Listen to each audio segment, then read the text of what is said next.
Hello everyone. તો chapter 2 ના part 2 માં આપનું સ્વાગત છે. આજે આપણે જોવા જઈ રહ્યા છે કેપેસિટર અને એનું કેપેસિટન્સ. કેપેસિટર સૌથી પહેલા સમજી લઈએ કેપેસિટર શું છે. તો કેપેસિટર જે છે એ ઉર્જાને સંગ્રહ કરવાનું એક સાધન છે. કેપેસિટર શું કરશે તો એ ઉર્જાને સંગ્રહિત કરીને રાખશે. કેવી રીતે ઉર્જાને સંગ્રહ કરે છે? તો કેપેસિટર ઉપર વિદ્યુત ભારો ભેગા થાય છે, બે પ્લેટ હોય, બરોબર. આ આ પહેલી પ્લેટ ને આ બીજી પ્લેટ, અહીંયા આગળ બધા ધન વિદ્યુત ભાર ભેગા થયા છે. ધારો કે અહીંયા આગળ ઋણ વિદ્યુત ભાર ભેગા થયા, તો આપણે કહીશું કે આ કેપેસિટર ચાર્જ થઈ ગયું છે. જો એના ઉપર વિદ્યુત ભાર નહીં હોય, એનો મતલબ એક કેપેસિટરમાં ચાર્જ નથી. જો ચાર્જ હોય તો શું થાય? તો આપણને ખબર છે વિદ્યુત ક્ષેત્ર બને. વિદ્યુત ક્ષેત્ર કઈ તરફ બનશે? તો આપણને ખ્યાલ છે ધનમાંથી બહાર નીકળે ને માઇનસમાં અંદર જાય, તો વિદ્યુત ક્ષેત્રની દિશા અહીંયા આગળ હોય. કેટલી હોય વિદ્યુત ક્ષેત્રની દિશા? કેટલી હોય વિદ્યુત ક્ષેત્રની અમાઉન્ટ? તો એ હોય સિગ્મા અપોન એપ્સિલોન 0. ક્યાંથી ખબર પડી આપણને? આગલા ચેપ્ટરની અંદર ઉદાહરણ આવ્યું હતું કે ભાઈ બે પ્લેટ આપેલી હોય તમને, તો ત્યાં આગળ બે પ્લેટોની વચ્ચે જે વિદ્યુત ક્ષેત્ર છે એ સિગ્મા અપોન એપ્સિલોન 0 હોય છે, અને પ્લેટની બહારના રિજિયનમાં એટલે આ ભાગમાં અને આ ભાગમાં ઇલેક્ટ્રિક ફિલ્ડનું મૂલ્ય જે છે એ શૂન્ય હોય છે. અહીંયા પણ શૂન્ય હશે ને અહીંયા પણ શૂન્ય હશે. ખાલી વચલા ભાગની અંદર વિદ્યુત ક્ષેત્ર હોય ને કેટલું હોય? તો સિગ્મા અપોન એપ્સિલોન 0. તો આપણને એક વસ્તુ આ ખ્યાલ આવી ગઈ કે ઈ નું મૂલ્ય જે છે એ સિગ્મા અપોન એપ્સિલોન 0 જેટલું હોય છે. સિગ્મા અપોન એપ્સિલોન 0 જેટલું હોય છે. ઓકે, જે આપણને કામ લાગશે આગળ. બીજી એક વસ્તુ કે અહીંયા આગળ સિગ્મા શું છે? તો પાછો ચેપ્ટર 1 અહીંયા આગળ આવી જાય છે. ચેપ્ટર 1 ની અંદર પાછા તમે ભણ્યા હતા કે સિગ્મા જે છે એ છે પૃષ્ઠ ઘનતા. તો ભાઈ આ સપાટીનું ક્ષેત્રફળ એ હોય અને આના ઉપર કુલ ક્યુ જેટલો વિદ્યુત ભાર હોય, તો સિગ્મા ઇઝ ઇક્વલ્સ ટુ હોય છે ક્યુ અપોન એ. ઓકે, એને પૃષ્ઠ ઘનતા કહેવામાં આવે છે.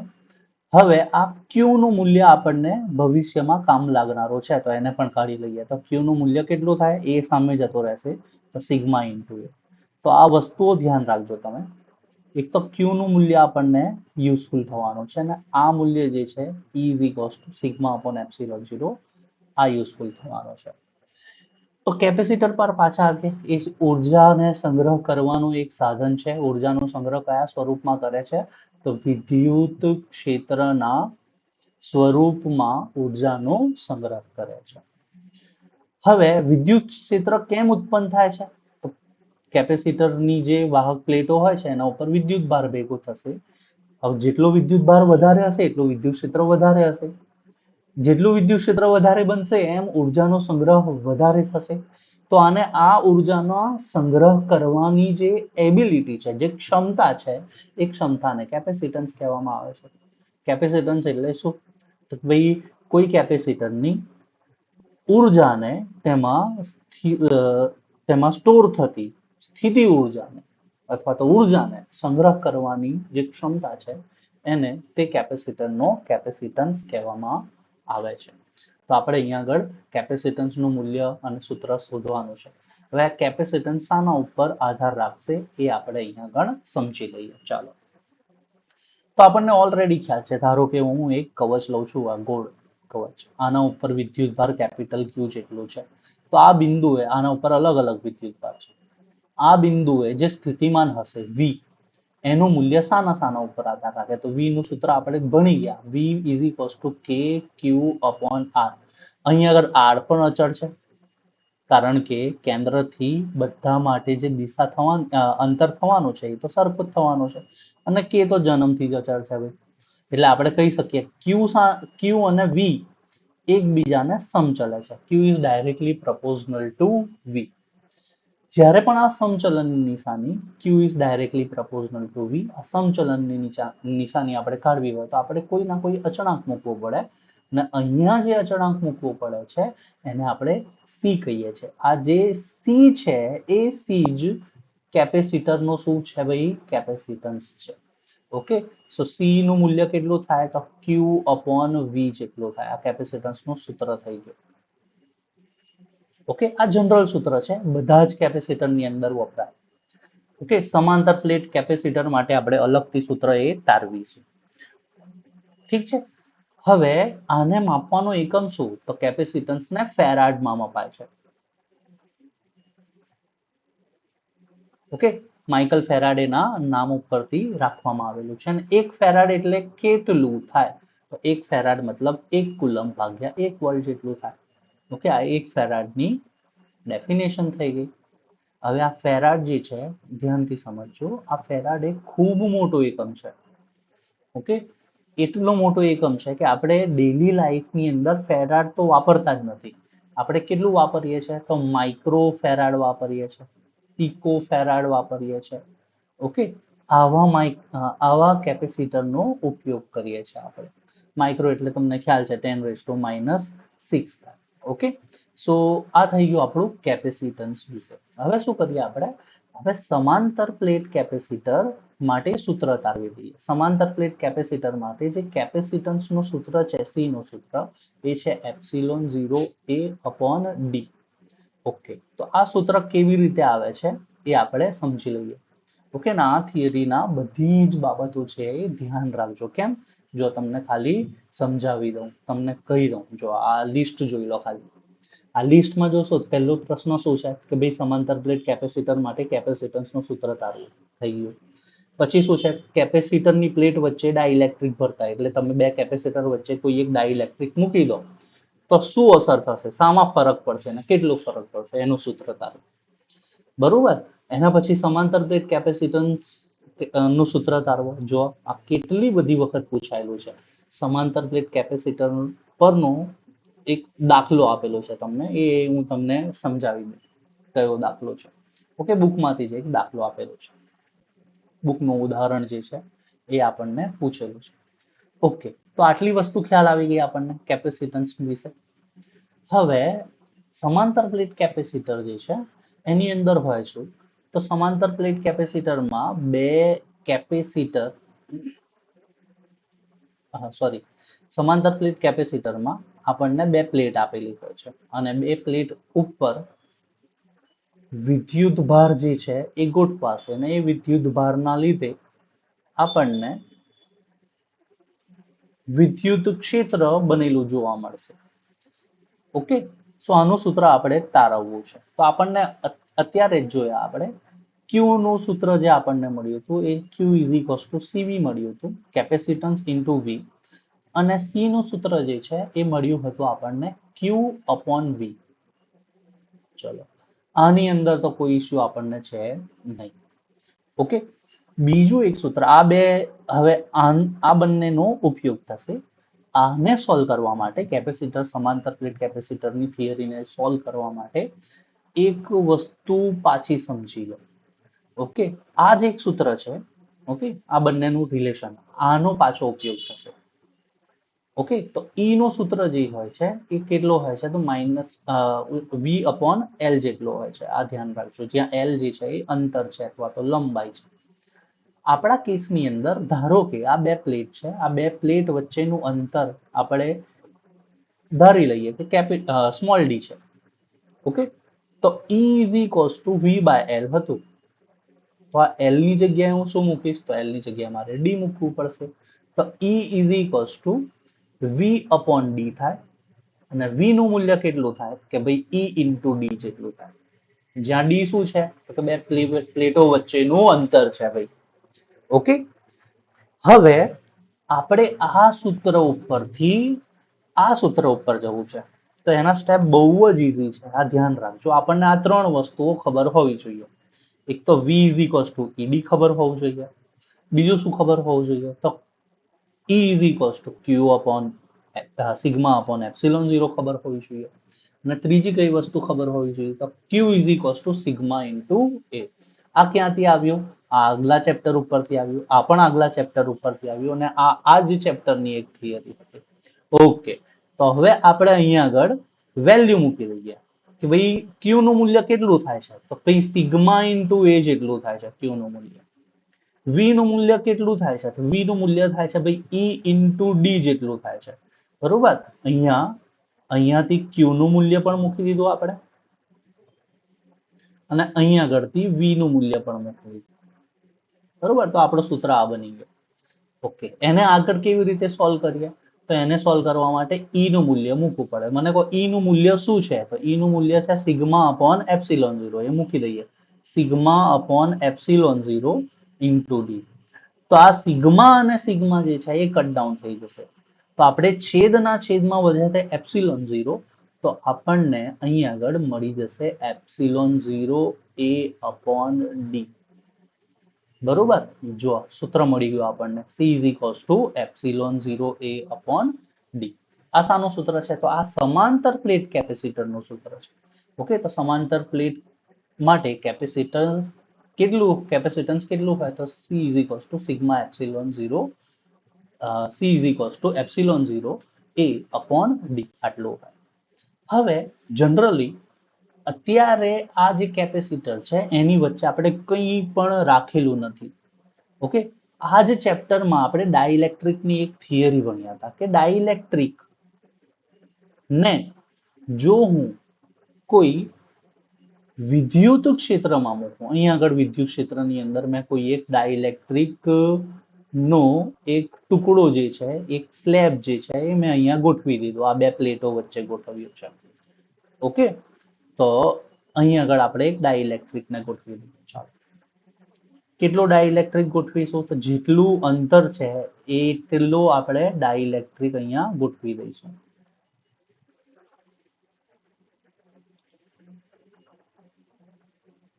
ચાલો આપણે આ ડાઇલેક્ટ્રિક ને અહીંયા ગોઠવી દઈએ.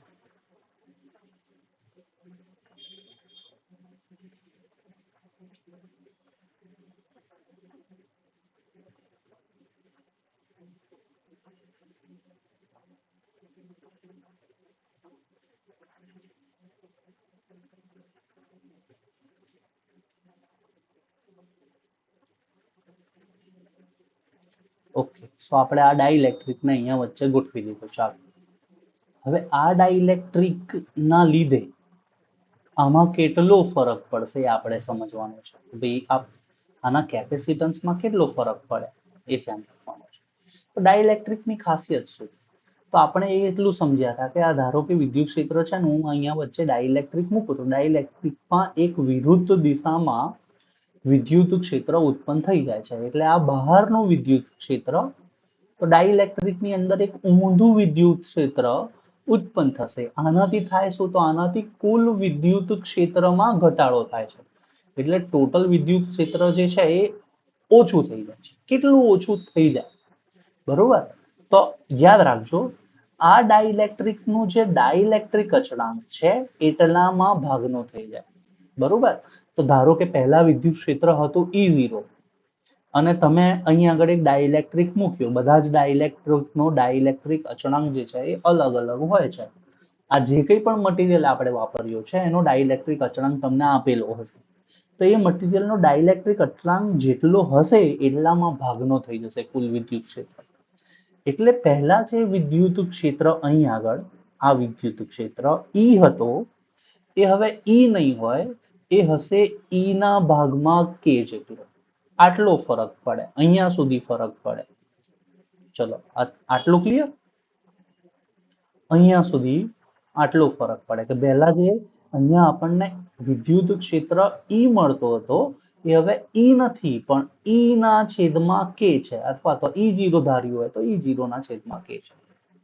તો આ જ વસ્તુને આપણે અહીંયા આગળ મૂકીને સોલ્વ કરીએ. ચાલો અહીંયા આગળ મૂકી દઈએ આપણે.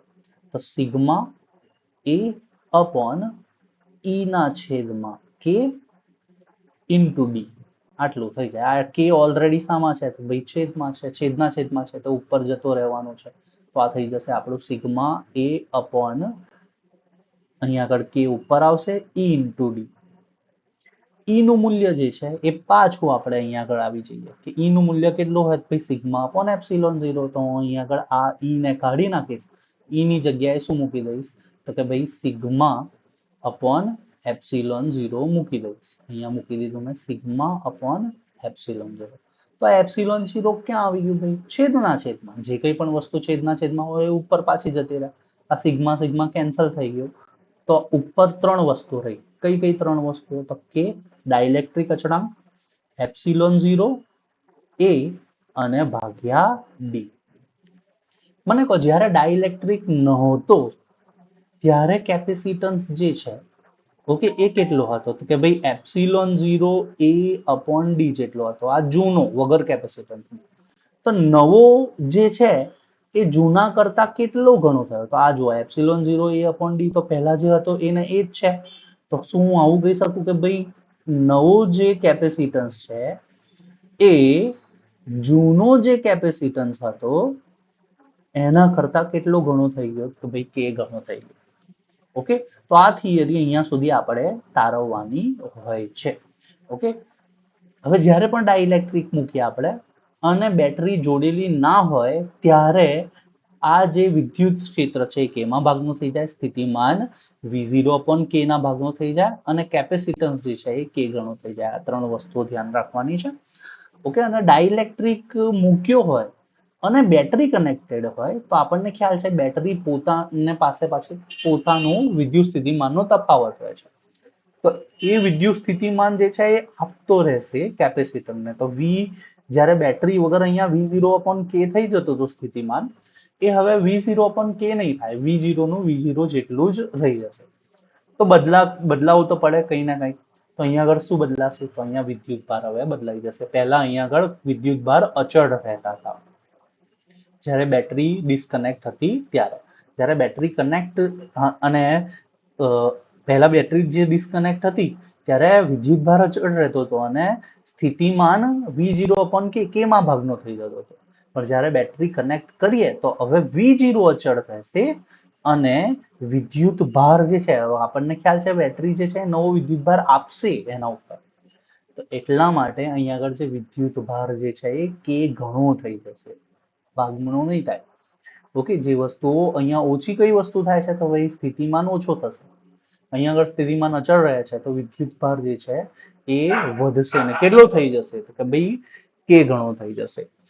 ઉર્જામાં તો અહીંયા આગળ ઉર્જા જે છે એ પણ કે ગણી જે છે એ થઈ જવાની છે. કેપેસિટન્સ તો આ બંને કેસમાં કેપેસિટન્સ જે છે એમાં કોઈ ફરક પડશે નહીં, બેટરી જોડો કે ન જોડો. તો કેપેસિટન્સને ધ્યાનથી સમજીએ કઈ કઈ વસ્તુઓ ઉપર આધાર રાખે છે. ભાઈ વચ્ચે જે તમે મટીરિયલ મૂક્યો છે એની પરમિટિવિટી ઉપર આધાર રાખે. બીજું ડી એટલે આ બે પ્લેટ હતી, આ પ્લેટો વચ્ચેના અંતર ઉપર આધાર રાખે. અને ત્રીજું એરિયા કોનો કે ભાઈ આ જે પ્લેટ હતી એ પ્લેટનો એરિયા. તો મારે કેપેસિટર મોટું બનાવવું હોય તો શું કરવું પડે તો એરિયા મોટો રાખવો પડે કારણ કે સમચલનની નિશાની છે. અંતર ઓછું રાખવું પડે એટલે આ બે પ્લેટો એકબીજાની નજીકમાં નજીક હોય એવી રીતે રાખી શકાય. ઓકે, તો આ કેપેસિટરની બધી જ બાબતો આપણે જોઈ લીધી. હવે જે જોવાનું છે એ આપણે કેપેસિટરનું જોડાણ જોવાનું છે. કેપેસિટરનું જોડાણ જોતા પહેલા એક વસ્તુ સમજી લો કે જ્યારે પણ કોઈ વસ્તુને આપણે શ્રેણીમાં જોડીએ તો બધામાં આ ધારો કે બેટરી છે V, આ તમે 10માની અંદર ભણેલો છો. તો બેટરીનું કામ શું હોય કે ભાઈ એ દાનવીર હોય છે, એના પાસે જે કંઈ પણ વોલ્ટેજ હોય એ બધાને વહેંચી દે, સરખા ના વહેંચે, એ આધાર રાખે કે ભાઈ કોનું અવરોધ કેટલું છે એના ઉપર આધાર રાખે. હા, પણ એ પોતાના જેટલા પણ વોલ્ટેજ છે એ આમાં વહેંચી દેશે. આનું વોલ્ટેજ મળ્યા V1, આને V2 મળે છે અને આને V3 મળે છે, બરોબર. અને જ્યારે પણ શ્રેણી જોડાણ હોય તો બધામાંથી જે પસાર થતો પ્રવાહ જે છે એ એક સમાન હોય. તો મને કહો અહીંયા આગળથી પ્રવાહ જે છે એ શાના ઉપર તો પ્રવાહ I નું મૂલ્ય શાના ઉપર આધાર રાખે તો Q. તો બધા ઉપર Q નું મૂલ્ય સમાન હશે પણ V નું મૂલ્ય જે છે અલગ અલગ હશે. ક્યારે જ્યારે કેપેસિટરને આપણે કેવું જોડેલું હશે જ્યારે કેપેસિટરને આપણે શ્રેણીમાં જોડેલું. સમાંતરમાં જ્યારે જોડીએ ત્યારે ઊંધું થાય. સમાંતરમાં બધામાં જે વિદ્યુત સ્થિતિમાનનો તફાવત જે છે એ સરખો હોય, બરોબર, કારણ કે સમાંતરમાં જોડેલું છે, બધાને સમાન વિદ્યુત સ્થિતિમાનનો તફાવત મળે. પણ અહીંયા આગળ જે વિદ્યુત પ્રવાહ આવતો હતો અથવા વિદ્યુત ભાર આવતો હતો એ આ જગ્યાએથી વહેંચાઈ જશે, ત્રણ બાજુ વહેંચાશે, અહીંયા ને અહીંયા આગળ. તો આને અલગ વિદ્યુત ભાર મળશે. તો અહીંયા આગળનો વિદ્યુત ભારને Q1 કહી દઈએ, આ વિદ્યુત ભારને Q2 કહી દઈએ અને આ વિદ્યુત ભારને Q3 કહી દઈએ આપણે. ઓકે, તો જ્યારે પણ પેરેલલ કનેક્શન હોય તો વિદ્યુત ભારની વહેંચણી થાય છે. બરોબર.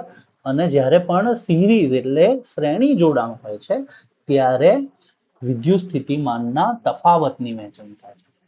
ઓકે, બસ આટલું આવી ગયું એટલે આ બંને થિયરી પતી ગઈ ભઈલાઓ. કેવી રીતે પતી ગઈ જુઓ અહીંયા ધ્યાનથી, કે આપણને એક વસ્તુ ખ્યાલ આવી ગયું, ઓલરેડી આપણે અત્યારે ડિરાઈવ કર્યું છે આગળ જ. શું ડિરાઈવ કરેલું? તો ભાઈ અહીંયા જે કંઈ પણ વિદ્યુત ભાર હોય છે Q is equals to CV અથવા તો C is equals to Q upon V, આ સૂત્ર છે આપણું. તો મારે આ ત્રણેયનું સમતુલ્ય કેપેસિટન્સ એક શોધવાનું છે. એ કેટલું છે? તો એ સમતુલ્ય કેપેસિટન્સને હું કેપિટલ ક્યુ અથવા તો કુલ કહી દઉં. તો એના માટે વિદ્યુત ભાર જે છે એને કુલ વિદ્યુત ભાર જે હોવાનો છે એ ક્યુ જ હોવાનો છે. ક્યુ નું મૂલ્ય જે છે એ બધા માટે કોમન આવશે. તો સમતુલ્ય કેપેસિટન્સ જે છે એને હું સી કહી દઉં કે ભાઈ અહીંયા ત્રણેયનું કુલ સમતુલ્ય કેપેસિટન્સ સી છે. તો એના પાસે વોલ્ટેજ કેટલા હશે? તો ભાઈ વોલ્ટેજ વી હશે. એના પાસે વિદ્યુત ભાર કેટલો હશે? તો ભાઈ ક્યુ જેટલો હશે. બીજી એક વસ્તુ આપણને ઓલરેડી અત્યારે ખબર પડી ગઈ. તે શું ખબર પડી હતી? કે આના બેટરી પાસે જેટલા પણ વોલ્ટેજ હતા એ બધા જ વોલ્ટેજ એને વહેંચી દીધા છે. તો આ વહેંચેલા વોલ્ટેજનો સરવાળો કરું તો એ કોના જેટલો હોય? તો ભાઈ વી જેટલો હોય. બરોબર. આના પાસે જેટલું હતું એ બધું વહેંચી દીધું, તો વહેંચેલાનો સરવાળો કોના જેટલો હોય? આના જેટલો હોય. તો હું આમ પણ લખી શકું કે ભાઈ વી બરાબર V1 વત્તા V2 વત્તા V3. એવી જ રીતે અહીંયા સમજો, અહીં આગળ જે કુલ કેપેસિટન્સ હશે સી કુલ વિદ્યુત ભાર ક્યુ છે અને સ્થિતિમાન વી છે. તો અહીંયા આગળ વહેંચણી કોની થઈ હતી? તો ક્યુ ની વહેંચણી થઈ હતી. તો ક્યુ અહીંયાથી વહેંચાયા કેટલા હશે? આ કૂવો છે ને આ હવાડાઓ છે. તો કૂવામાં જે હશે એ જ અહીંયા આગળ હવાડામાં જાય ને. બરોબર. આ Q1 Q2 અને Q3 નો સરવાળો કરું તો એ આયા હતા ક્યાંથી? તો Q માંથી છૂટા પડેલા. તો Q નું મૂલ્ય કોના જેટલું મળે મને? તો Q નું મૂલ્ય મળે Q1 plus Q2 plus Q3 જેટલું મળે. બસ પતી ગયો. હવે કિંમતો જ મૂકવાની છે પહેલા. જો તો મને અહીં આગળ હું આનો કેપેસિટન્સ C હોય, ઓકે, આ V1 હોય, બરોબર. તો કોમન સૂત્ર શું છે ભાઈ? તો C ઇઝ ઇક્વલ્સ ટુ, આપણને આ ખ્યાલ છે જો Q is equals to CV છે, બરોબર. તો C ઇઝ ઇક્વલ્સ ટુ શું થાય? તો ભાઈ Q અપોન V થાય. તો આનો કેપેસિટન્સ કેટલો થાય? તો આનો કેપેસિટન્સ થાય C1. C1 નું મૂલ્ય કેટલું હોય? તો ભાઈ Q અપોન V1 હોય. C2 નું મૂલ્ય કેટલું હોય? તો Q અપોન V2 હોય. તો C1 C2 અને C3 ની કિંમત જે છે આપણને મળી જાય. તો હું અહીંયા નીચે લખું છું કે ભાઈ C1 નું મૂલ્ય છે Q અપોન V1, C2 નું મૂલ્ય છે Q અપોન V2 અને C3 નું મૂલ્ય જે છે એ કેટલું છે? તો ભાઈ Q અપોન V3 જેટલું છે. બરોબર. હવે જો મારે અહીંયા આગળ કિંમતો શાની મૂકવાની છે? તો ભાઈ V ની કિંમતો મૂકવાની છે. સેમ ટુ સેમ આ બાજુ પણ કરો. બંનેને કમ્પેરિઝનમાં કરશો તો બિલકુલ ઈઝી લાગશે. અહીંયા આગળ C નું મૂલ્ય કેટલું છે? તો ભાઈ C1 is equals two Q1 upon V. અહીંયા આગળ V સમાન છે. C2 નું મૂલ્ય કેટલું? ભાઈ C2 is equals two Q2 upon V. C3 નું મૂલ્ય કેટલું? C3 is equals two Q3 upon V. તો અહીંયા શું શોધવાનું છે? અહીંયા Q શોધવાનું છે. તો અહીંયા મેં Q ને સૂત્રનું કરતા બનાવીશ અને અહીંયા આગળ મેં V ને સૂત્રનું કરતા બનાવીશ. મને કહો અહીંયા V નો સૂત્ર કેટલો થાય? તો V ઇઝ ઇક્વલ્સ ટુ આ V શોધવું છે V1. V1 સામે જતો રહે તો આ C1 નીચે આવશે તો Q અપોન C1 થઈ જાય V1 નું મૂલ્ય. ઓકે. હવે C2 નું મૂલ્ય V2 નું મૂલ્ય કેટલું? Q upon C2. V3 નું મૂલ્ય Q અપોન C3. તો આપણને V1 V2 અને V3 ના મૂલ્ય જે છે એ મળી ગયા. ઓકે. સો એ કિંમતો અહીંયા આગળ મૂકી દઈએ. ચાલો કુલ માટે શું કરીશું આપણે? તો કુલ V બરાબર કુલ વિદ્યુતભાર ભાગ્યા C ટોટલ બરાબર. V નું મૂલ્ય મૂકીએ. V1 નું મૂલ્ય કેટલું હતું? તો ભાઈ Q અપોન C1. V2 નું મૂલ્ય Q અપોન C2. V3 નું મૂલ્ય Q અપોન C3. બધામાંથી C કોમન અને કેન્સલ થઈ જાય છે. હવે આ ઉડાડો ત્યારે ધ્યાન રાખવાનું કે અહીંયા એકડો વધશે ભાઈ. ઓકે. અહીંયા આગળ એકડો વધે એટલે આપણા પાસે વધે શું? સી કુલ બરાબર 1/C1 plus 1/C2 plus 1/C3. આ મળી ગયું ભાઈ સૂત્ર કે જ્યારે પણ કેપેસિટરોને શ્રેણીમાં જોડવામાં આવે તો કુલ કેપેસિટન્સ આપણને C1 1/C1 plus 1/C2 plus 1/C3 ચાર હોય તો ચોથો ઉમેરાઈ જશે 1/C4 પાંચ હોય તો અહીંયા ઉમેરતા જવાનું જેટલા હોય એટલા ઉમેરતા જવાનું. સમાંતરમાં હવે ક્યુ ને સૂત્રનો કરતા હોય તો અહીંયા મને ક્યુ ને સૂત્રનો કરતા બનાવું તો આ વી સામે જતો રહે તો Q1 નું મૂલ્ય કેટલું થાય તો કે ભાઈ C1 ઇન્ટુ V, Q2 નું મૂલ્ય C2 ઇન્ટુ V, Q3 નું મૂલ્ય C3 ઇન્ટુ V થઈ જશે અને Q ટોટલ તો Q ટોટલ બરાબર C કુલ ઇન્ટુ V. તો આ મૂલ્ય મૂકી દઈએ બધા જ. ઓકે, અહીં આગળ મૂલ્ય મૂકો. ચાલો શું મળશે આપણને તો અહીં આગળ પહેલા આને કાઢી નાખો. જો આ યાદ રાખજો ભાઈ,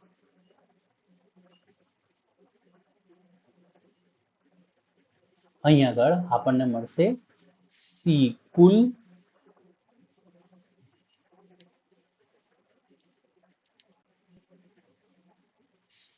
કુલ ઇન્ટુ વી બરાબર Q1 નું મૂલ્ય તો C1 into v plus C2 into v plus C3 into v. ચલો વી બધામાંથી કેન્સલ થઈ ગયો તો આપણને જવાબ શું મળ્યો તો સી કુલ બરાબર C1 વત્તા C2 વત્તા C3. ચાર હોય તો વત્તા C4, પાંચ હોય તો વત્તા C5, અનંત હોય તો પ્લસ અપ ટુ સરવાળો કરતા જવાનું આપણે. બરોબર, તો આ થઈ ગયું આપણે કેપેસિટરનું શ્રેણી જોડાણ અને સમાંતર જોડાણ. ઓકે, આને પૂછેલું છે પહેલા પણ જો 2022માં પૂછેલું છે 3 માર્ક્સનો પ્રશ્ન હતો કે ભાઈ શ્રેણી અને સમાંતર માટે સમતુલ્ય કેપેસિટન્સનું સૂત્ર દાખલો. હવે થશે શું જુઓ તમને કહી દઉં કે સમાંતર કેપેસિટર માટે સમાંતર જોડાણ માટે સમતુલ્ય કેપેસિટન્સનું સૂત્ર દાખલો. એક આ પ્રશ્ન અને બીજો આ પ્રશ્ન સમાંતર પ્લેટ કેપેસિટર માટે કેપેસિટન્સનું સૂત્ર તારવો. આમાં તમે ભૂલાઈ જશો.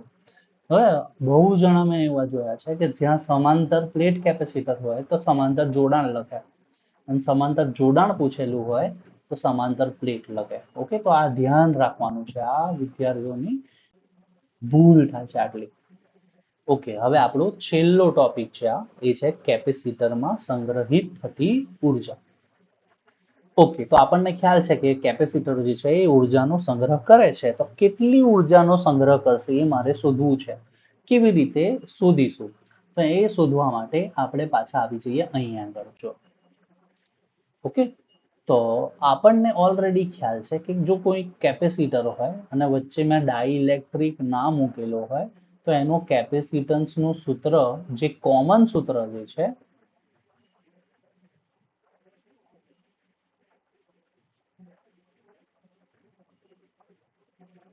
કે કોમન સૂત્ર જે છે એ common Q is equals to CV ઉપરથી ડેટા તો C ઇઝ ઇક્વલ્સ ટુ થઈ ગયું Q અપોન V. આ સૂત્ર છે. ઓકે, આ આપણને ઓલરેડી ખ્યાલ છે. ઓકે, આના ઉપરથી આપણે તારવણી કરવાની છે. સૌથી પહેલા આપણે વચ્ચેથી આને હટાવી દઈએ, અત્યારે આ છે નહીં. ઓકે, હવે થશે શું કે શરૂઆતમાં જ્યારે અહીંયા બેટરી કનેક્ટેડ નથી એટલે આ બેટરી જે છે એ જોડેલી જ નહીં ભાઈ. મને કહો અહીંયા વિદ્યુતભાર હશે નહીં હોય, અહીંયાનો વિદ્યુતભાર શૂન્ય હશે. તો શરૂઆતમાં વિદ્યુતભાર કેટલો થઈ ગયો શૂન્ય. હવે તમે આ બેટરી જોડી તો બેટરી થશે શું અહીંયા આગળ તો બેટરી આના ઉપર અહીંયાથી વિદ્યુતભાર મોકલશે. અહીંયા ધન આવશે અને અહીંયા ઋણ આવશે. ધારો કે અહીંયા ધન વિદ્યુતભાર આવ્યો. ઓકે, સ્મોલ ક્યુ જેટલો એક વિદ્યુતભાર આવ્યો. ચાલો સમજવાની વસ્તુ છે, ધ્યાન રાખજો. એક વિદ્યુતભાર આવ્યો અહીંયા, એક જ વિદ્યુતભાર આવ્યો. હવે જે આ બેટરી છે એને અહીંયા આગળથી વિદ્યુતભાર નવો મોકલવો છે. અહીંયા આ જગ્યાએ તો એમને એમ તો ના મોકલાય ને. આપણને ખ્યાલ છે કે વિદ્યુત ભારને એક જગ્યાએથી બીજી જગ્યાએ, આ પહેલા નતો તો વાંધો નતો આવ્યો, આ એક આવી ગયો હવે, તો અહીંયાથી હવે નવું, ચલો બહુ નાનો વિદ્યુત ભાર લીધો આપણે, ડીક્યુ જેટલો વિદ્યુત ભાર લીધો. આ ડીક્યુ જેટલા વિદ્યુત ભારને અહીંયા આગળથી અહીંયા પહોંચવાડવા માટે બેટરીએ શું કરવું પડશે? વિચારો તમે. વિદ્યુત ભારને એક જગ્યાએથી બીજી જગ્યાએ લઈ જવું હોય તો આપણે શું કરવું પડે? તો આપણે કરવું પડે કાર્ય. તો અહીંયા આગળ જે કાર્ય થશે એ પણ નાનો થશે. ચાલો, એ નાનો વિદ્યુત ભાર આવી ગયો. હવે પાછો જુઓ કે હવે જે નવો વિદ્યુત ભાર જવાનો છે, બરોબર, એ વિદ્યુત ભારને અહીંયાથી અહીંયા પહોંચાડવા માટે કાર્ય છે એ પહેલા કરતા પણ વધારે કરવું પડશે. તો મને કહો અહીંયા આગળ કે જેમ જેમ અહીંયા વિદ્યુત ભાર કાર્ય જે છે, જેમ જેમ વિદ્યુત ભાર આ પ્લેટ ઉપર એકઠા થતા જાય છે, તેમ તેમ કાર્યનું જે મૂલ્ય જે છે એ પહેલા કરતા વધતું જાય છે. બરોબર. હવે આ કાર્ય આપણે શોધવાનું છે, તો એ, હા, એટલા માટે આપણે કરીએ. હા, પણ મને કહો આ સ્થિતિમાન કેવું રહે છે? તો સરખો જ છે, બેટરીનો વી અચળ રહે, જ્યારે બેટરી જોડેલી હોય તો વી અચળ રહે છે. ઓકે, તો આના ઉપરથી આપણે સૂત્ર, ત્રણ વસ્તુઓને કોરિલેટ કરવાની છે. કઈ ત્રણ વસ્તુઓને રિલેટ કરવાની છે? એક તો છે નાનો વિદ્યુત ભાર, એક તો છે ભાઈ કાર્ય, અને એક છે સ્થિતિમાન. તો V નું સૂત્ર જો તમને યાદ હોય તો V નું સૂત્ર છે V is equals to W/Q. બરોબર ને? તો હું આવું પણ લખી શકું છું કે ભાઈ V is equals to, આ કેસમાં બેટરી ના કેસમાં જ્યારે કેપેસિટર ચાર્જ થાય છે ત્યારે V is equals to dW/dQ આમ થાય. બરોબર.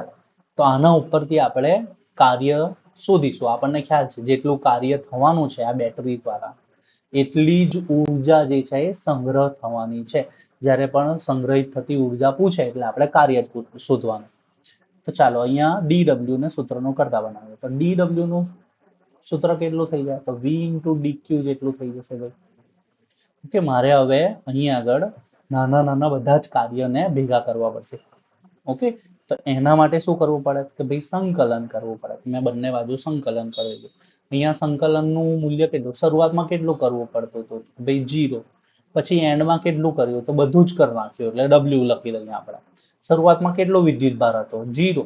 પછી કેટલા વિદ્યુત ભાર પહોંચ્યા? તો કે ભાઈ બધા જ પહોંચી ગયા. કેટલા છે? તો કે ભાઈ Q જેટલા છે. ઓકે, તો આટલી વસ્તુ આપણને ખ્યાલ આવી ગઈ. હવે આના ઉપરથી સમજો કે મારે અહીંયા સંકલન કરવું છે Q નું, અહીંયા Q તો છે નહીં પણ V છે. V ની જગ્યાએ Q મારે લાવવો કેવી રીતે? તો અહીંયા V ની જગ્યાએ Q લાવવો હોય તો આ સૂત્રને ધ્યાનમાં લઈ લો. Q is equals to CV છે. C નું મૂલ્ય અચળ રહે, કેપેસિટન્સ બે પ્લેટો વચ્ચે, ઓકે, અચળ રહેશે, કશું આપણે બદલ્યું નથી. તો V નું મૂલ્ય કેટલું હોય? તો V નું મૂલ્ય હોય Q/C. ઓકે, તો આ મૂલ્ય હું અહીંયા આગળ મૂકી દઈશ. આ મૂલ્યને અહીંયા આગળ મૂકતા, આ મૂલ્ય અહીંયા આગળ મૂકી દઈએ તો આપણને શું મળશે? જો આપણને મળશે અહીંયા આગળ dq તો છે જ, એ તો એવું ને એવું જ રહેશે. તો dw is equals to integration Q/C into dq.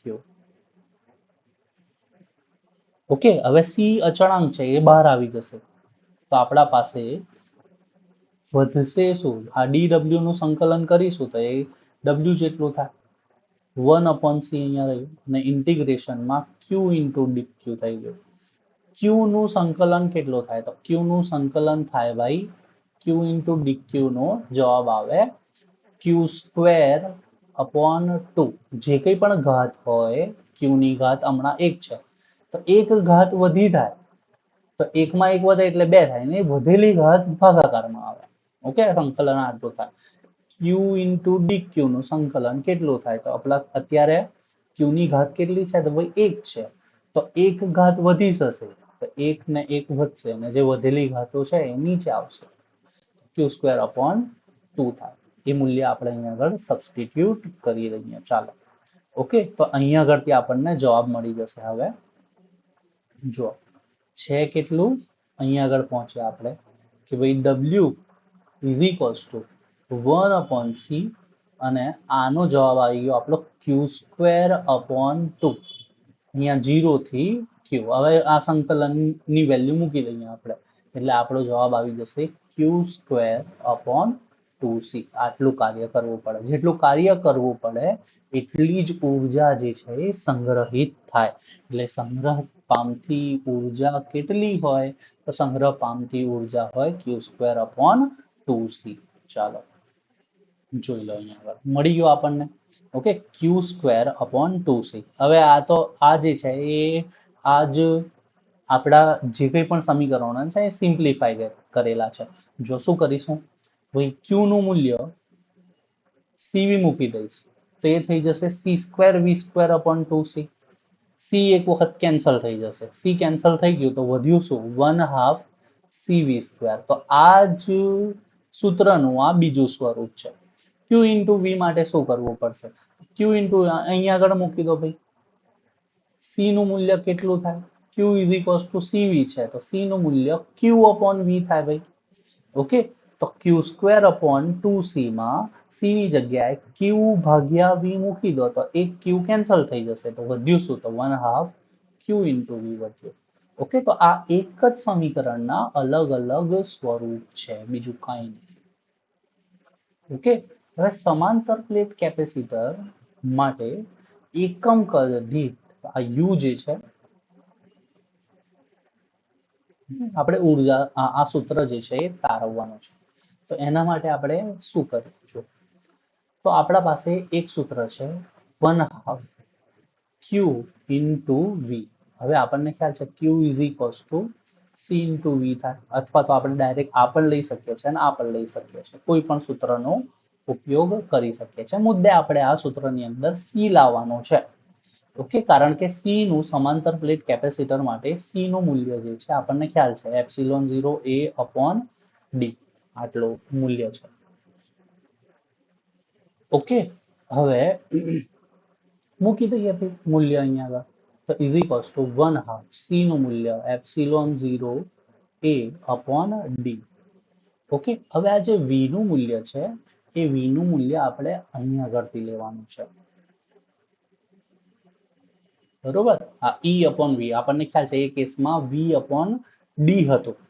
Okay, તો V નું મૂલ્ય કેટલું થઈ જાય? તો V નું મૂલ્ય થઈ જાય ભાઈ E ઇન્ટુ d થાય. ઓકે, ED થાય, એ યાદ રાખો. તો V નું મૂલ્ય ED. ઓકે, તો V નું મૂલ્ય ED. હવે V નું મૂલ્ય E ઇન્ટુ d, એનો વર્ગ કરવો પડશે આપણે અને પછી અહીંયા મૂકવું છે. તો આ થઈ જશે E² ઇન્ટુ d². બરોબર, તો આ એક d જે છે એ કેન્સલ થઈ જાય તો U નું મૂલ્ય U જે છે એ આપણને કેટલું મળ્યું? તો કે ભાઈ 1/2 આ C, આટલું મૂલ્ય શું છે? C છે. અને આટલું મૂલ્ય કેટલું છે? તો ભાઈ V² છે. સોલ્વ કર્યું, આ dd કેન્સલ થઈ ગયો એક, તો આપણા પાસે વધ્યું કેટલું? તો U બરાબર 1/2 ε0A into E² into d. આ છે ક્ષેત્રફળ અને આ છે લંબાઈ. લંબાઈ ગુણ્યા ક્ષેત્રફળ કરીએ તો આપણને કદ મળે. ઓકે, તો U નું મૂલ્ય કેટલું થઈ ગયું? તો 1/2 ε0E² ઇન્ટુ કદ. કદને V વડે દર્શાવાય. હવે તમે કન્ફ્યુઝ ના થઈ જાવ એટલે હું કદ લખું છું. ઓકે, કારણ કે V થી લખીશ તો પાછા કહેશો કે V આવી ગયો આ સ્થિતિમાનનો V અને એ ઓકે મિક્સ થઈ જશે.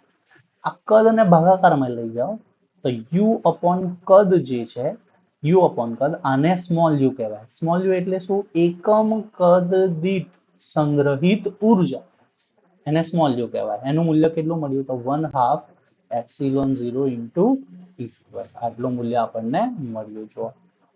ઓકે, આને કહેવાય છે એકમ કદ દીઠ સંગ્રહિત ઉર્જા.